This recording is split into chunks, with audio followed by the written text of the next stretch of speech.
हम बात करते हैं मैन्योर्स और फर्टिलाइजर्स के विषय में। मैन्योर्स क्या होता है कि जैविक खाद या ऐसी खादें या ऐसे पदार्थ जो जैविक तरीके से बनाए जाते हैं उनको हम मैन्योर्स बोलते हैं।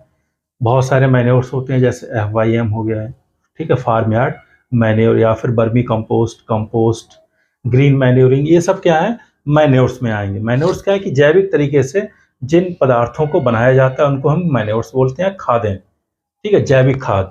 इसके बाद क्या है कि फर्टिलाइजर्स क्या होते हैं, ये उर्वरक होते हैं। उर्वरक की खासियत क्या होती है, ये केमिकल रिएक्शंस के द्वारा, केमिकल रासायनिक अपक्रियाओं के द्वारा इनको हम बनाते हैं।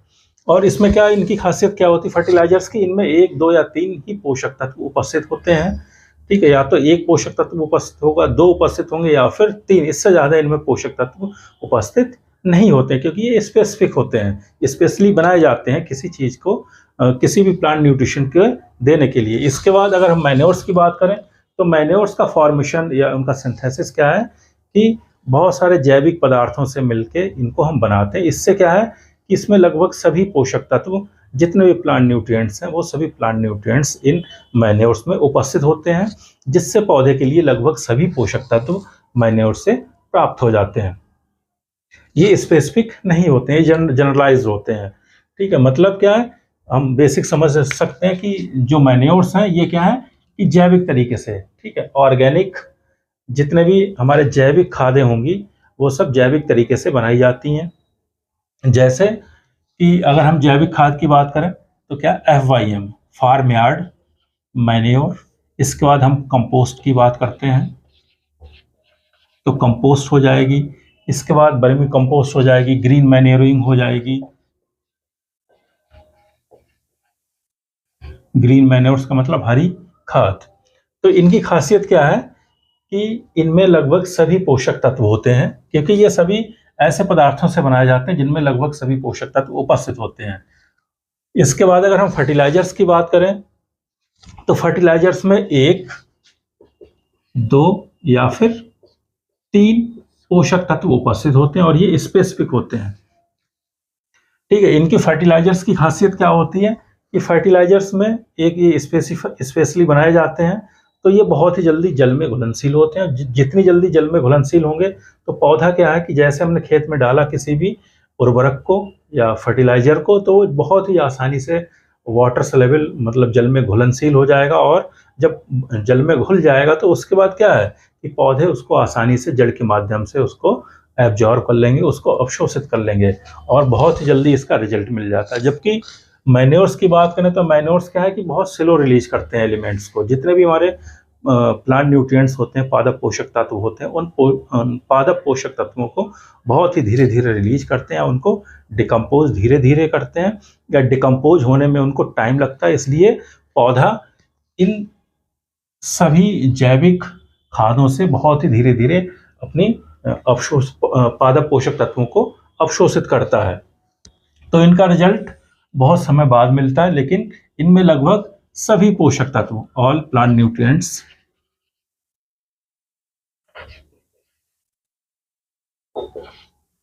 ठीक है, चाहे नाइट्रोजन, फास्फोरस, सभी लगभग, NPK हो गया, ठीक है, CHO भी हो जाएगा। इसके बाद कैल्शियम, मैग्नीशियम, सल्फर, ठीक है। इसके बाद ट्रेस एलिमेंट्स हो जाएंगे, चाहे हम जिंक की बात करें, मोलिब्डेनम की बात करें, कोबाल्ट की बात करें, निकल की बात करें, या जो भी आयरन की बात करें, जितने भी पोषक तत्व हैं लगभग सभी पोषक तत्व इनमें मिल जाते हैं।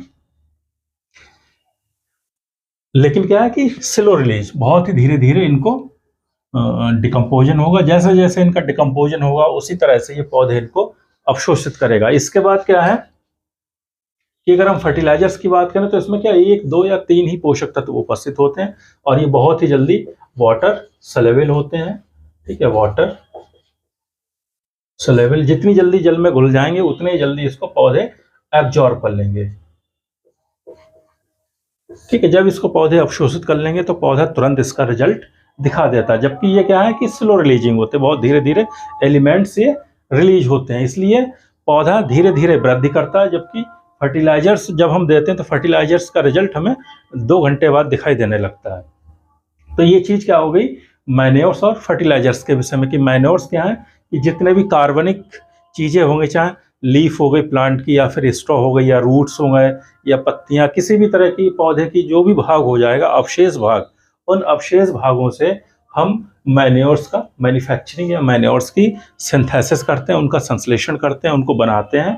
और उसके बाद जब वो बन जाती है खाद, तो उसके बाद हम उस खाद को खेत में डालते हैं। इससे क्या है कि पौधे धीरे धीरे डिकम्पोजन करते हैं, मतलब सूक्ष्म जीवों के द्वारा इन जैविक पदार्थों का, जैविक खादों का डिकम्पोजन होगा, विखंडन होगा। और जैसे जैसे वो सूक्ष्म जीव इन खादों को, इन जैविक तत्वों को रिलीज करेंगे, ठीक है, वैसे वैसे ये पौधा उनको अवशोषित कर लेगा। तो ये सब क्या है कि स्लो रिलीजिंग हो जाएंगे, इनमें लगभग सभी पोषक तत्व उपस्थित होते हैं और टाइम ड्यूरेशन होता है, ठीक है, जबकि ये क्या है कि बहुत ही जल्दी एब्जॉर्ब हो जाते हैं। ये हो गया बेसिक मैन्योर्स और फर्टिलाइजर्स के बारे में। अगर हम इनके क्लासिफिकेशन की बात करें, इनके वर्गीकरण की बात करें,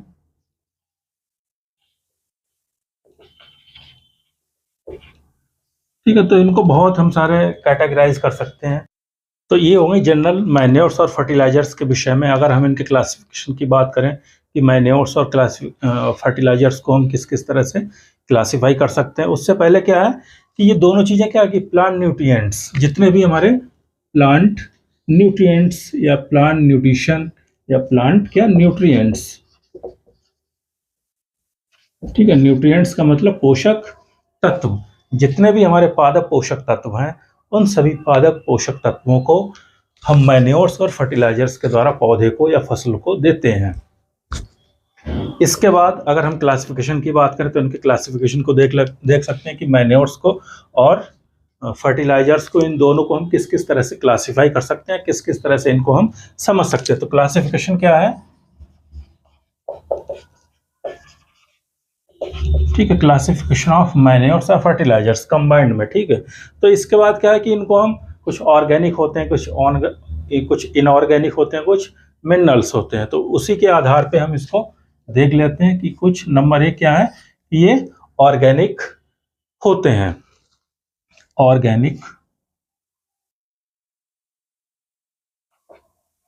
ऑर्गेनिक मैन्योर्स,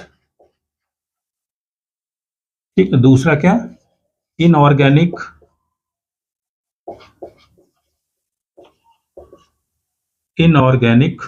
मैन्योर्स, ठीक है। इसके बाद क्या है, मिनरल्स, कुछ पोषक तत्व क्या होता है मिनरल्स के फॉर्म में हम देते हैं।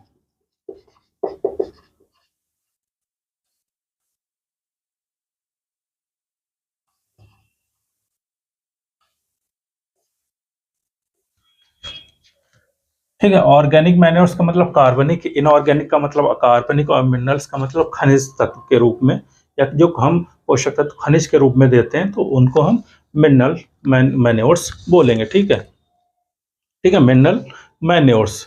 इसके बाद इसको हम देख लेते हैं कि ऑर्गेनिक जो मैन्योर्स हैं, जो जैविक खादें हैं, उनको हम किस किस तरह से समझ सकते हैं। तो जितने भी हमारे ऑर्गेनिक, सिंपल क्या, जैविक, ठीक है, क्या है जैविक।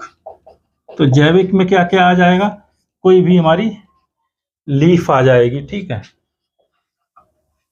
या लीव्स हम जिनको बोलेंगे, या फिर रूट, प्लांट रूट, या फिर उसके स्टेम हो जाएगा, ठीक है। जितने भी पार्ट हो जाएंगे, फल फ्रूट्स, उसके जो पील आउट्स होते हैं, ठीक है, जो छिक्कल होते हैं सब्जियों के, उन सभी के जो पदार्थों से खाद बनेगी, ठीक है, उसको हम क्या बोलेंगे, ऑर्गेनिक मैन्योर्स, ठीक है। तो ऑर्गेनिक मैन्योर्स को हम क्या बोलेंगे कि ये हमारे लीफ से या पौधे के अवशेष पदार्थों से जो खादें बनाई जाती हैं, हम उनको क्या बोलेंगे, ऑर्गेनिक मैन्योर्स, ठीक है। ऑर्गेनिक मैन्योर्स को हम दो तरह से डिवाइड कर सकते हैं कि एनिमल मैन्योर्स हो जाएंगी और वेजिटेबल मैन्योर्स, ठीक है। इसको हम दो तरह से क्लासिफाई कर सकते हैं, एक क्या है कि एनिमल मैन्योर और दूसरा वेजिटेबल, एनिमल मैन्योर्स और दूसरा क्या है, वेजिटेबल मैन्योर्स, ठीक है। एनिमल मैन्योर्स का मतलब ऐसे जैविक पदार्थ या जैविक खादें जो हमें जानवरों से प्राप्त होती हैं, उनके जानवरों के अवशिष्ट पदार्थों से प्राप्त होंगी, उनको हम क्या बोलेंगे, एनिमल मैन्योर्स। जैसे बहुत सारे इनके एग्जाम्पल्स हैं, जैसे गुआनो, गुआनो की खाद हो गई, या फिर यूरिन हो गई, या फिर नाइट सॉइल हो गई। ठीक है, बहुत सारी तरह की हो जाएंगी। अगर हम गुआनो की बात करें तो जितने भी हमारे समुद्र में पाए जाने वाले जीव होते हैं, सी बर्ड्स होते हैं, उनके फेसेस से इनको बनाया जाता है। इनमें बहुत ही ज़्यादा अमाउंट में नाइट्रोजन होती है, सल्फर और फास्फोरस होती है। इसके बाद यूरिन, जो मूत्र होता है, उसकी खाद बनाई जाती है। इसके बाद नाइट सॉइल, नाइट सॉइल जैसे जो मलमूत्र होता है, जो उससे खाद बनाई जाएगी, उसको हम क्या बोलते हैं, नाइट सॉइल। तो ये एनिमल मैन्योर्स, मतलब एनिमल, जानवरों से किसी ना किसी प्रकार से ये उपस्थित होगी। जैसे हड बोन मील हो जाएगी, हड्डियों से के चूरे से जो बनाई जाएगी, तो उसको भी क्या हम बोलेंगे, एनिमल मैन्योर्स। इसके बाद वेजिटेबल मैन्योर्स क्या है कि लीफ, स्टेम, रूट या जो भी प्लांट जो वेस्टेज पदार्थ होगा, प्लांट पौधे के या खेत से जो अवशिष्ट पदार्थ निकलेंगे, हम उनके पदार्थों से जो कंपोस्ट बनाएंगे, उसको हम क्या बोलेंगे, वेजिटेबल मैन्योर्स। ठीक है, रूट या फिर लीव्स, स्टेम्स, ठीक है, फ्रूट्स जो सड़ गल जाते हैं, या जो फ्लावर्स होते हैं, ठीक है, इन पदार्थों से हम जो खाद बनाएंगे, उसको हम क्या बोलेंगे, वेजिटेबल मैन्योर्स बोलेंगे, या किसी भी तरह की कंपोस्ट हम बोल देंगे। ठीक है, तो ये हो जाएगी वेजिटेबल मैन्योर। सिंपल क्या है कि जो पौधों से प्राप्त होगी हमें खाद, या जो पौधों से जो हमें खाद प्राप्त होगी, जैसे पत्तियों से, जड़ से, तने से, या फ्रूट से, या फल से, तो उस तरह की खाद को हम क्या बोलेंगे, वेजिटेबल मैन्योर्स। ठीक है, ऑर्गेनिक मैन्योर्स को हम एक दूसरे आधार पर और क्लासिफाई कर सकते हैं कि बल्कि ऑर्गेनिक मैन्योर्स और लाइट ऑर्गेनिक मैन्योर्स। ठीक है, इसको हम एक दूसरे तरह से भी क्लासिफाई कर सकते हैं।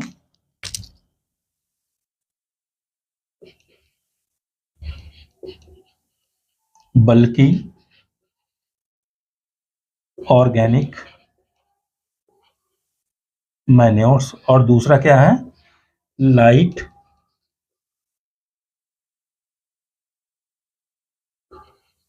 Organic manures. ठीक है, बल्कि ऑर्गेनिक मैन्योर्स और लाइट ऑर्गेनिक मैन्योर्स। तो बल्कि ऑर्गेनिक मैन्योर्स, ठीक है, बल्कि ऑर्गेनिक मैन्योर्स का मतलब भारी या स्थूल कार्बनिक खाद है, और दूसरा क्या है, लाइट ऑर्गेनिक मैन्योर्स, हल्की खाद। तो इनको हम कैसे डिफाइन कर सकते हैं कि बल्कि का मतलब बहुत सारा इनमें कार्बनिक पदार्थ की मात्रा होगी बल्क में। ठीक है, बल्क में कार्बनिक पदार्थ की मात्रा किसमें होगी, जैसे हमारा FYM हो गया, इसमें बहुत ही ज़्यादा ह्यूमस या कार्बनिक पदार्थ होता है, तो ये FYM हो गया। किसी भी तरह की कंपोस्ट हो गई, या हरी खाद हो गई, ग्रीन मैन्योर।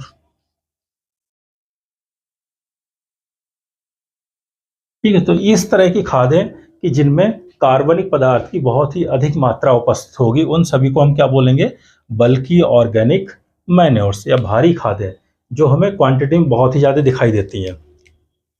इसके बाद क्या कि light organic manures. Light organic manures का मतलब इसमें जो हमारे पोषक तत्वों की सांद्रता है वो अधिक होती है, जबकि बल्कि ऑर्गेनिक मैन्योर्स में क्या है कि इनमें पोषक तत्वों की सांद्रता की अपेक्षा ऑर्गेनिक जो पदार्थ है या ह्यूमस जो है उसकी मात्रा अधिक होगी। मतलब इनमें पोषक तत्व, बल्कि ऑर्गेनिक मैन्योर्स में पोषक तत्वों की सांद्रता कम होगी, किसके कंपैरिजन में, light organic manures. Light organic manures में क्या है कि पोषक तत्वों की जो सांद्रता है वो अधिक होगी, कंसंट्रेशन ऑफ प्लांट न्यूट्रिएंट्स क्या है, लाइट ऑर्गेनिक मैन्योर्स में अधिक होगी। तो इसके एग्जांपल जैसे जितनी भी केक हो गए, नीम केक हो गया, या फिर सोयाबीन केक हो गया, ठीक है, क्या नीम केक या फिर सोयाबीन केक, तो जितने भी इस तरह की खादें हो जाएंगी, जैसे नीम केक ठीक है, जो नीम निबोली होती है उसका जो केक बनाया जाता है उसमें क्या है कि कंसंट्रेशन सल्फर की बहुत ज़्यादा होगी, नाइट्रोजन की अधिक होगी, लेकिन इसमें क्या है कि कम क्वांटिटी होगी इसकी, कि ये बहुत ही ज़्यादा बल्कि नहीं होंगे, इनमें कार्बनिक पदार्थों की बहुत ही अधिकता नहीं होगी। ऐसे सोयाबीन केक हो जाएगा, या फिर जो हमारा बोन मील होता है, ठीक है, हड्डी का चूरे की खाद जो होगी, उसमें भी क्या है, वो भी इसी में आ जाएगा, लाइट ऑर्गेनिक मैन्योर्स में। तो एक तरह से ये क्या है कि हमारी जो ऑर्गेनिक मैन्योर्स है उसको हम दो तरह से क्लासिफाई कर सकते हैं, एनिमल मैन्योर्स, वेजिटेबल मैन्योर्स। जो एनिमल से प्राप्त होती है उसको हम एनिमल मैन्योर्स में या पार्श्विक खाद बोलेंगे। जो हमारे पौधों से या फल या सब्जियों से प्राप्त होती है उसको हम वेजिटेबल मैन्योर्स बोलेंगे। इसको एक हम दूसरी तरह से क्लासिफाई कर सकते हैं, बल्कि ऑर्गेनिक मैन्योर्स और लाइट ऑर्गेनिक मैन्योर्स। बल्कि ऑर्गेनिक मैन्योर्स में क्या है कि ये बहुत, इनकी ह्यूमस की मात्रा या ऑर्गेनिक कंपाउंड की मात्रा इसमें बहुत ही अधिक होगी और पोषक तत्वों की सांद्रता कुछ कम होगी। जबकि लाइट ऑर्गेनिक मैन्योर्स में क्या है कि इनमें पोषक तत्वों की मात्रा इसके कंपैरिजन में अधिक होगी, लेकिन ऑर्गेनिक सब्सटेंस बहुत ही कम मात्रा में उपस्थित होगा, इसलिए इसको लाइट ऑर्गेनिक मैन्योर्स बोलते हैं। इसके बाद क्या है कि इनऑर्गेनिक मैन्योर्स का क्या है कि ये सिंपल क्या है कि केमिकल रिएक्शंस के द्वारा इसको बनाया जाता है। इसको हम सिंपल क्या बोल सकते हैं कि ये फर्टिलाइजर्स होते हैं,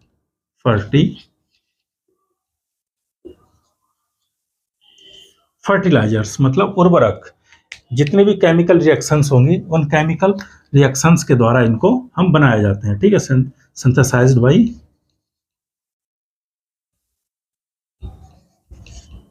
केमिकल रिएक्शंस। और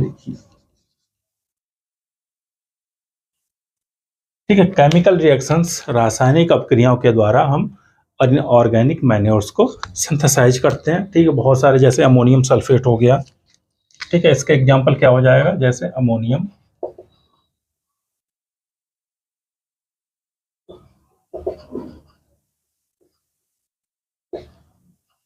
सल्फेट या एनपीके हो जाएगा, या सोडियम नाइट्रेट हो जाएगा। ये सब क्या है, ठीक है, क्या सोडियम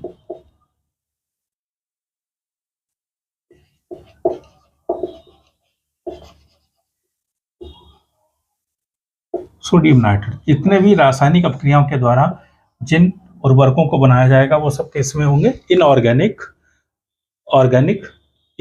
मैन्योर्स में, मतलब ये फर्टिलाइजर्स उर्वरक होते हैं। इसके बाद मिनरल मैन्योर्स में क्या है कि जो मिनरल मैन्योर उनको कहा जाता है जो पौधों को उनकी ऐश का मतलब क्या होता है, जब उनको जलाने के बाद जो राख बचती है उस राख में जिन पोषक तत्वों के अंश प्राप्त होते हैं तो उनको क्या बोलते हैं हम कि मिनरल मैन्योर्स, ठीक है। जो भी राख होगी पौधों की, जब पौधे जलाए जाते हैं, ठीक है, लकड़ी को जलाया जाएगा तो उसमें जिन पोषक तत्वों की या जिन एलिमेंट्स की उपस्थिति होगी तो उनको क्या बोला जाता है, मिनरल मैन्योर्स, ठीक है। जैसे सोडियम या पोटेशियम के सल्फेट, इनके एग्जाम्पल क्या है, सोडियम या फिर कैल्शियम के सल्फेट,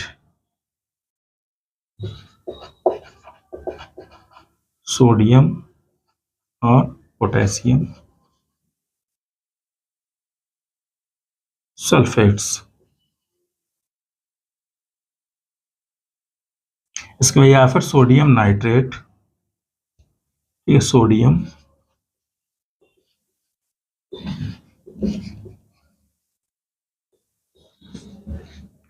तो इस तरह से क्या है कि इनको हम क्लासिफाई कर सकते हैं, ऑर्गेनिक मैन्योर्स को, एनिमल मैन्योर्स, वेजिटेबल मैन्योर्स।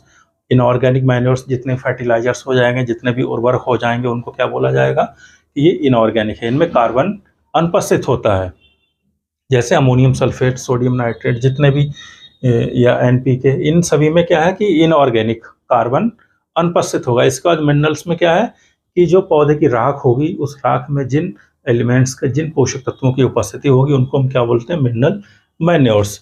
जैसे सोडियम या पोटेशियम के सल्फेट्स हो जाएंगे या फिर सोडियम नाइट्रेट हो जाएगा। इस तरह से क्या है कि हम इसको क्लासिफाई करके समझ सकते हैं। इसके बाद बहुत सारे क्लासिफिकेशन है, उनको हम धीरे धीरे करके, इसके बाद बात करते हैं हम सेकंड क्लासिफिकेशन की, मैन्योर्स और फर्टिलाइजर्स को हम किस किस तरह से दूसरी तरह से क्लासिफाई कर सकते हैं। अभी तो हमने क्या कि ऑर्गेनिक, इनऑर्गेनिक और मिनरल फर्टिलाइजर मैन्योर्स के बारे में पढ़ा था। अब क्या है कि दूसरी तरह से हम इसको किस तरह से क्लासिफाई कर सकते हैं। तो सेकंड क्लासिफिकेशन क्या है,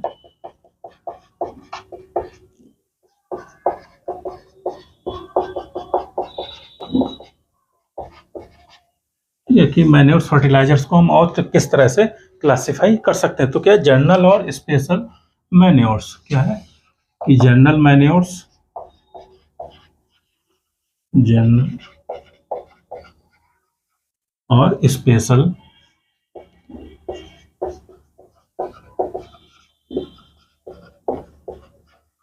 special manures.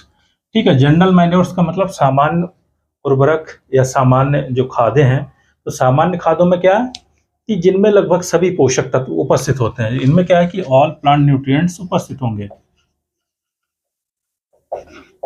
All plant nutrients. ठीक है, जैसे FYM हो गया, ठीक है, कंपोस्ट होगी, किसी भी तरह की कंपोस्ट हो जाएगी, या फिर गुआनो हो जाएगी, नाइट सॉइल हो जाएगी। ठीक है, तो हरी खाद हो जाएगी। ठीक है, ग्रीन मैन्योर्स। तो इस तरह की जो जनरल मैन्योर्स में क्या क्या आएंगी कि जिनमें लगभग सभी पादप पोषक तत्व प्लांट न्यूट्रिएंट्स उपस्थित होते हैं।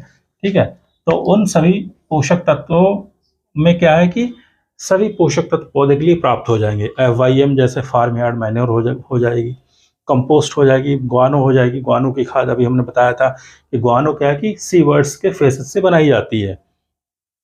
नाइट सॉइल ये मानव के मलमूत्र हो जाएगा। ठीक है, ग्रीन मैन्योर्स हरी खाद हो जाएगी, जैसे लोबिया या फिर ढैंचा, इस तरह की सस्बेनिया वगैरह। तो ये सब क्या है कि जनरल मैन्योर्स, इसमें क्या है कि लगभग सभी प्रकार के पोषक तत्व इसमें उपस्थित हो जाएंगे। स्पेशल में क्या वही आ जाएगा, फर्टिलाइजर्स आ जाएंगे, उर्वरक आ जाएंगे कि इनमें एक, ठीक है, एक या फिर एक से अधिक, वन और more than one plant nutrients इन खादों में उपस्थित होंगे। ठीक है, जैसे, ठीक है, और क्या है, केमिकल रिएक्शंस के द्वारा सिंथेसाइज्ड किया जाता है, इनको बनाया जाता है। ठीक है, सिंथेसाइज्ड बाय केमिकल रिएक्शंस।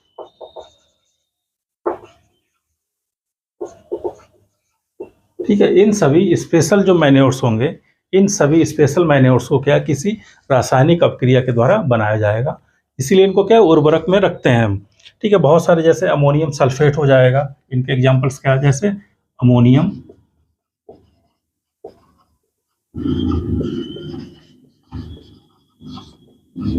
ठीक।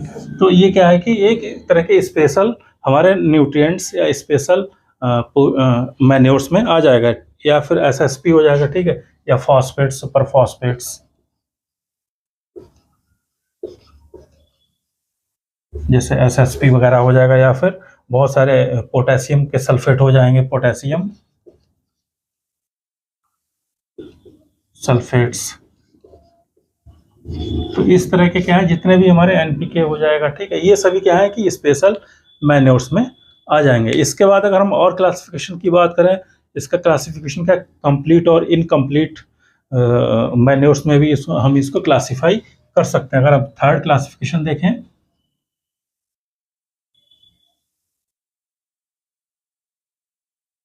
ठीक है, थर्ड क्लासिफिकेशन किसके बेस पे कि ये कौन से में सभी पोषक तत्व उपस्थित होते हैं और किसमें एक या दो इनकम्प्लीट होता है।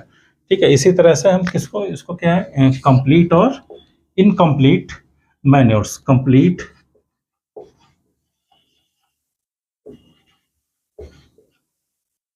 मैन्योर्स और दूसरा क्या, इनकम्प्लीट।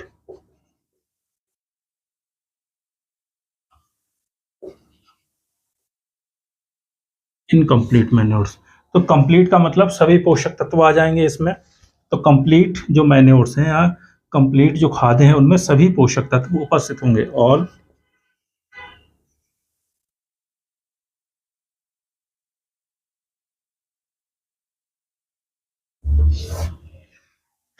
ठीक है, इनमें सभी पोषक तत्व अवेलेबल होंगे किसके लिए, पौधे के पोषण के लिए या पौधे के अवशोषण के लिए लगभग सभी पोषक तत्व जिन तरह के खादों में उपस्थित होंगे उनको क्या बोला जाएगा, कंप्लीट मैन्योर्स या पूर्ण खाद। और अपूर्ण खाद क्या है, इसमें एक या दो पोषक तत्व भी उपस्थित होंगे, ठीक है, तो उसको क्या बोला जाएगा।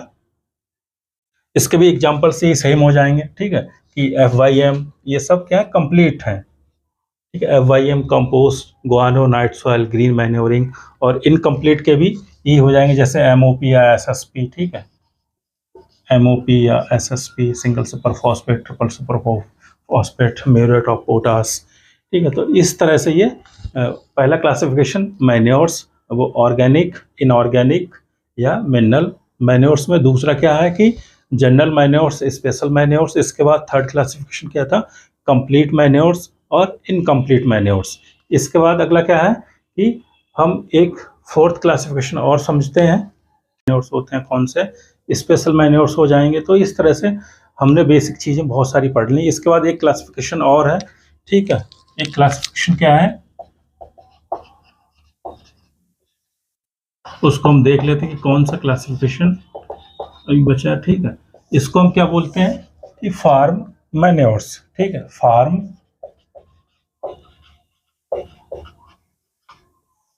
और दूसरा कौन सा हम वर्क करेंगे कि ये कौन सी, केमिकल फर्टिलाइजर्स, ठीक है, केमिकल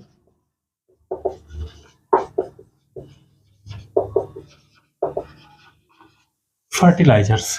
तो फार्म मैन्योर्स का मतलब क्या है कि जो हमारा फार्म होता है, जो हमारा एग्रीकल्चर फार्म है या जिस तरह का भी फार्म है, उस फार्म से कौन कौन से प्रोडक्ट निकलते हैं, उस प्रोडक्ट से हम किस किस तरह की खाद बना सकते हैं। तो उसके बेस पे क्या है, अगर हम फार्म की बात करें तो फार्म से क्या क्या निकलता है, लिटर, ठीक है। लिटर का मतलब क्या है कि जो भी पत्ती या पौधे के स्ट्रॉ, उस तरह के जो अवशेष पदार्थ होते हैं, जो हम एक तरह से बिछावन बोलते हैं, ठीक है, जो पशुओं के नीचे या भेड़ बकरी या गायों के नीचे बिछा देते हैं ठंड से बचने के लिए या किसी भी तरह से उसको प्रोटेक्ट करने के लिए ज़मीन से, तो वो क्या है, लिटर उसको बोलते हैं। पत्ती जैसे हो जाएगी या फिर पुआल होता है, ठीक है, वो सब किस में आएगा, लिटर में। इसके बाद क्या है, यूरिन। यूरिन भी किसका उत्पाद है, फार्म का। इसके बाद यूरिन हो जाएगा, इसके बाद डंग हो जाएगा, ठीक है, डंग का मतलब गोबर। तो इन पदार्थों से जो खाद बनाई जाएगी, ठीक है, तो इन पदार्थों से कौन कौन सी खाद बनाई जाएगी, जैसे फार्म यार्ड मैन्योर या फिर कंपोस्ट। तो इस तरह की जो खादें हैं वो किस में आएंगी, फार्म मैन्योर्स में, जैसे FYM या फिर कंपोस्ट। ये सब क्या है कि फार्म मैन्योर्स, कि जो फार्म के जो प्रोडक्ट हैं या फार्म के जो यूज होने वाले जो पदार्थ हैं, उन पदार्थों से जो हम कंपोस्ट बनाएंगे या जो खाद बनाएंगे उसको हम क्या बोलेंगे, कंपोस्ट या बर्मी कंपोस्ट, कंपोस्ट या फिर फार्म यार्ड मैन्योर, जो फार्म के प्रोडक्ट हैं जैसे लीटर, यूरिन या डंग। इस तरह से केमिकल फर्टिलाइजर्स का ये केमिकल रिएक्शंस के द्वारा सिंथेसाइज किए जाते हैं, ठीक है, केमिकल रिएक्शंस के द्वारा इनको बनाया जाता है। बहुत सारे जैसे सुपर फॉस्फेट्स हो जाएंगे, ठीक है, या फिर सोडियम पोटेशियम के सल्फेट्स हो जाएंगे, ठीक है, जैसे अमोनियम सल्फेट,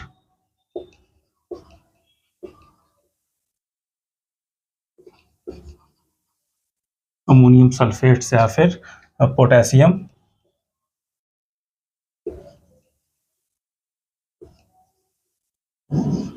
तो ये सब क्या है कि केमिकल फर्टिलाइजर्स हो गए और ये फार्म मैन्योर्स हो गए। इसके बाद क्या है, फर्टिलाइजर्स अवेलेबल न्यूट्रिएंट्स के बेस पे इनको हम क्लासिफाई कर सकते हैं, ठीक है, जैसे classification based on available nutrients, plant nutrients, ठीक है, क्लासिफिकेशन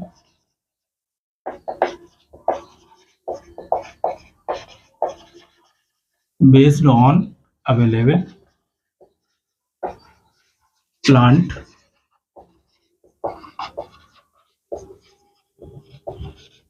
न्यूट्रिएंट्स, मतलब उस फर्टिलाइजर में, उस उर्वरक में या उस खाद में कौन से पोषक तत्व उपस्थित हैं, उसके आधार पे भी हम इनको क्लासिफाई कर सकते हैं। जैसे नाइट्रोजन कंटेनिंग फर्टिलाइजर्स, जिसमें नाइट्रोजन उपस्थित होगी, जैसे फास्फोरस कंटेनिंग फर्टिलाइजर्स जिनमें फास्फोरस उपस्थित होगी, या फिर जिनमें पोटास उपस्थित होती है। इसके बाद बहुत सारे जैसे हमारे सेकेंडरी प्लांट न्यूट्रिएंट्स हो जाएंगे या फिर हमारे माइक्रो न्यूट्रिएंट्स हो जाएंगे, उसके आधार पे भी उनका नॉमेनक्लेचर हो जाएगा। लेकिन बेसिक क्या है कि नाइट्रोजन, फास्फोरस और पोटास वाले हम उर्वरकों को, उनको फर्टिलाइजर्स को देख लेते हैं कि सबसे पहला क्या है कि नाइट्रोजनस फर्टिलाइजर्स।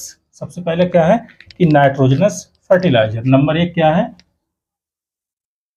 नाइट्रोजनस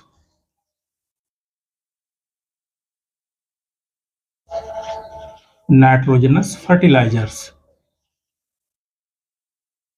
ठीक है, जिनमें नाइट्रोजन उपस्थित होता है। इसके बाद फॉस्फेटिक फर्टिलाइजर्स,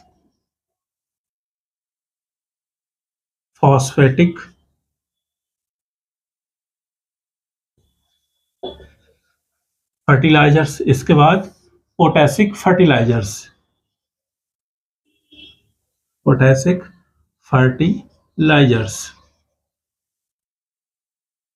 जिनमें पोटास उपस्थित होगा, मतलब पोटास वाले उर्वरक, फास्फोरस वाले उर्वरक और नाइट्रोजन वाले उर्वरक।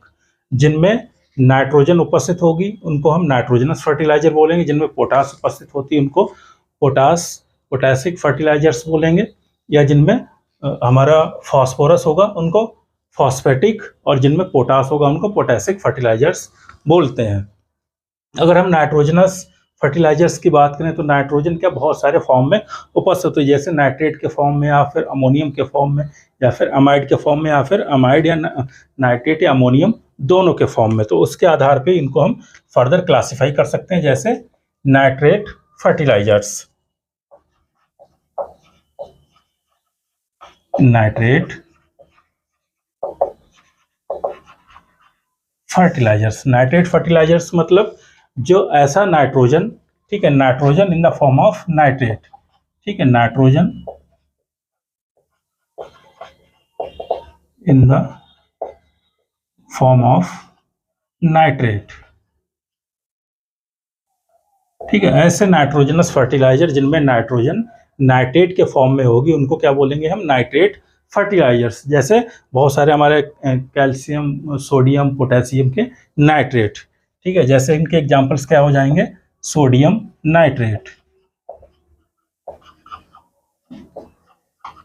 या फिर कैल्शियम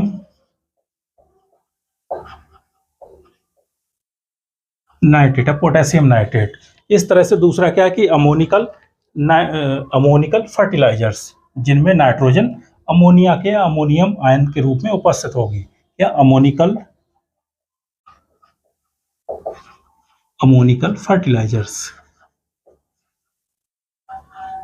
ठीक है, जिनमें नाइट्रोजन अमोनियम आयन के रूप में NH4 पॉजिटिव के रूप में उपस्थित होगी, उनको क्या हम अमोनिकल फर्टिलाइजर्स बोलेंगे। जैसे अमोनियम सल्फेट,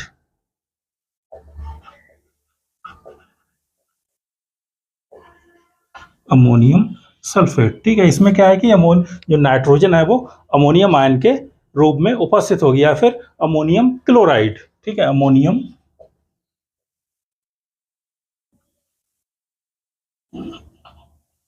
अमोनियम क्लोराइड। तो इस तरह से नाइट्रेट फर्टिलाइजर जिनमें नाइट्रोजन नाइट्रेट के फॉर्म में होती है, या फिर जिनमें नाइट्रोजन जो है वो अमोनिया के फॉर्म में उपस्थित होगी, अमोनियम आयन के रूप में उपस्थित होगी, उनको क्या बोलेंगे, अमोनिकल फर्टिलाइजर्स। इसके बाद कुछ ऐसे होते हैं कि नाइट्रेट और अमोनिकल दोनों के फॉर्म में इन फर्टिलाइजर्स में उपस्थित होगी, दोनों फॉर्म में नाइट्रोजन उपस्थित होगी। जैसे अमोनियम नाइट्रेट, ये इसमें क्या है कि जो नाइट्रोजन है वो अमोनियम के फॉर्म में भी होगी और नाइट्रेट के फॉर्म में भी उपस्थित होगी। इसके बाद एक होता है अमाइड फर्टिलाइजर्स, ठीक है, अमाइड फर्टिलाइजर्स। इसमें क्या है कि नाइट्रोजन जो है वो अमाइड के फॉर्म में होगी, NH2 के फॉर्म में, ठीक है, जो हमारी नाइट्रोजन है वो अमाइड के फॉर्म में, CONH2, ठीक है। ये क्या है कि हमारा यूरिया, जैसे इसका एग्जांपल क्या है,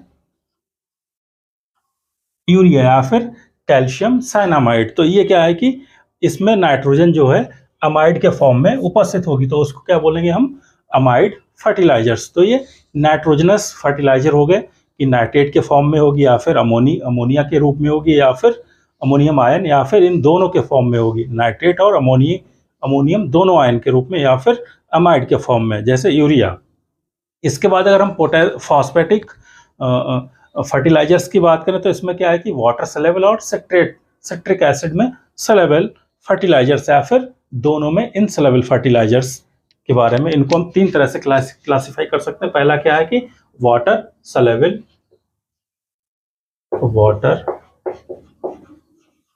सलेबल पोटेसिक फॉस्फेटिक फर्टिलाइजर, और दूसरा क्या था सिट्रेट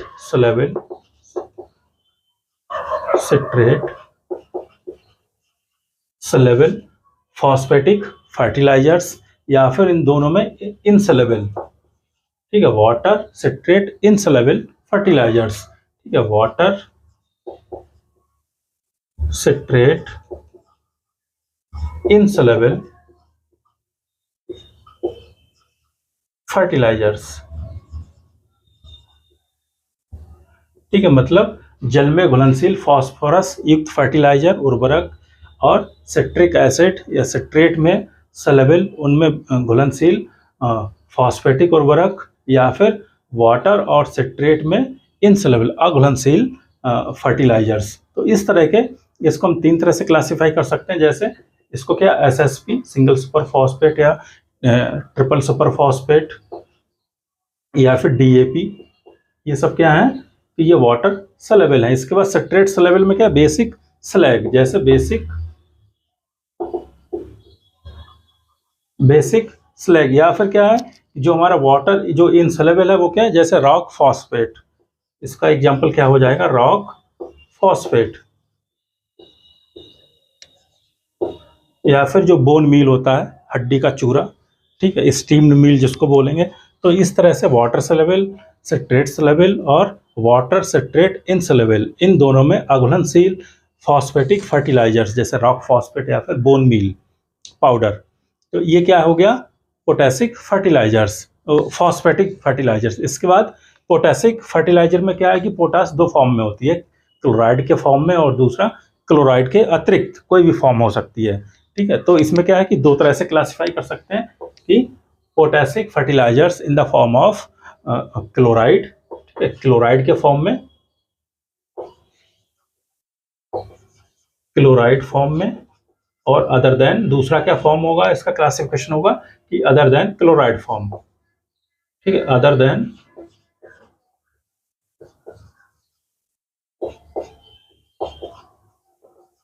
क्लोराइड फॉर्म, मतलब क्लोराइड के अतिरिक्त किसी अन्य रूप में पोटासिक फर्टिलाइजर और क्लोराइड वाले, ऐसी पोटास जिसमें जो पोटास है वो क्लोराइड के साथ अटैच रहती है, तो उसको क्लोराइड फॉर्म में बोलेंगे। तो इसके एग्जांपल्स क्या हैं कि एमओपी, ठीक है, म्यूरेट ऑफ पोटास, और उसके पोटेशियम नाइट्रेट या पोटेशियम सल्फेट,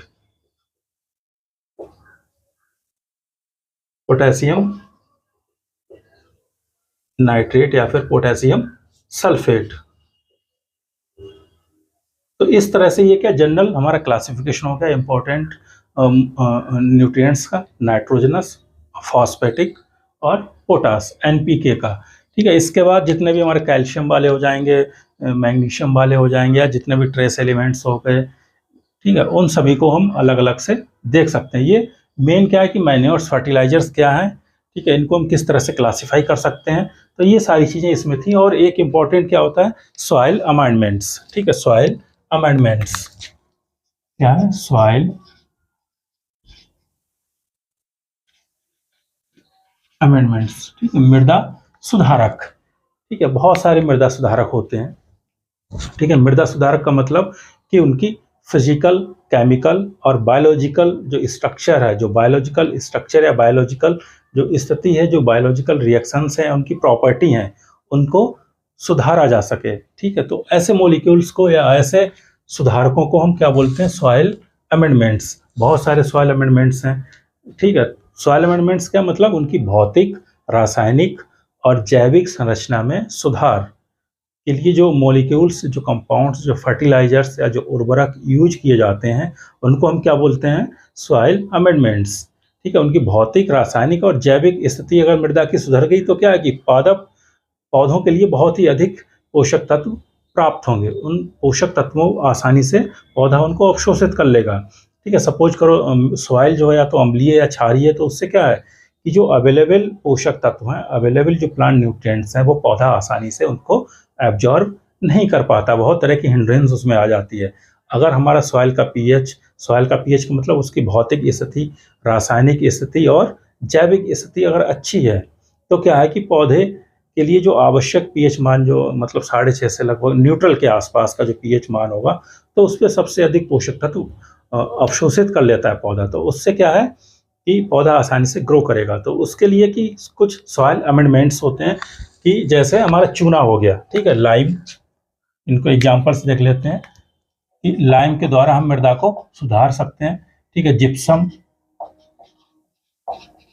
जिप्सम के द्वारा हम मृदा को सुधार सकते हैं, या फिर जैसे मोलेसिस होता है, सीरा जिसको बोलते हैं, ठीक है, जो डिस्टिलरी इंडस्ट्री से निकाला जाता है, गन्ने की फैक्ट्री से निकाला जाता है, या फिर जितने भी ऑर्गेनिक मैन्योर्स जैसे कंपोस्ट वगैरह, ठीक है, या फिर वर्मी कंपोस्ट, मतलब एक तरह से ऑर्गेनिक मैन्योर, कार्बनिक खादें।